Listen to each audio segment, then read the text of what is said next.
नमस्कार सांग मैंने समस्त की गुड मॉर्निंग। आम आज दी सांग बाहर ओमकारेश्वर मंदिर। आपण मैंने जी मो वीडियो पूर्व देखुए तो आपण मैंने जानी कि ओमकारेश्वर मंदिर कौटी सेठी भी बहुत सुविधा अच्छी गाड़ी आपण मैंने आराम से गवर्नमेंट गाड़ी जाकि होल्लैकि दर्शन करेंगे। तो ता एंट्री गेट एमती किसी तो फ्रंट रे कलर होची आपण मैंने गोड़ धोईकी जापरेंगे।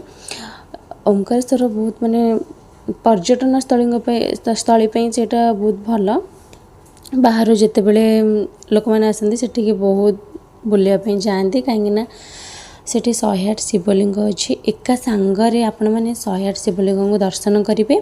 ता सहित से जो भीतर माहौल बहुत माने बहुत बढ़िया लगे। सहित अलग ठाकुराणी ठाकुर भी अच्छा दर्शन करेंगे।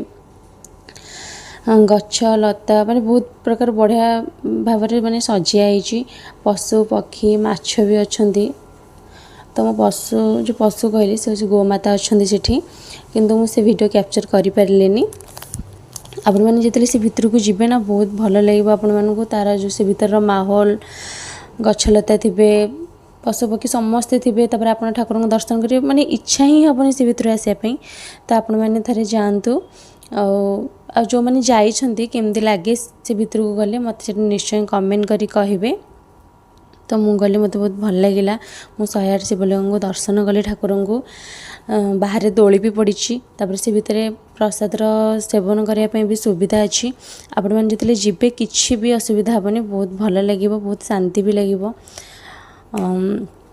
तो मु सब दर्शन कर सारापर बाहर को आसली खाइली। तो आपण मानू केमती मो वीडियो लगे मत निश्चय कमेंट रे कहे आ वीडियो भल लगे गोटे लाइक आ निश्चय कमेंट रे कहे केमती लगे। तो जो दहीबराटा खाइली मत बहुत भल लगे।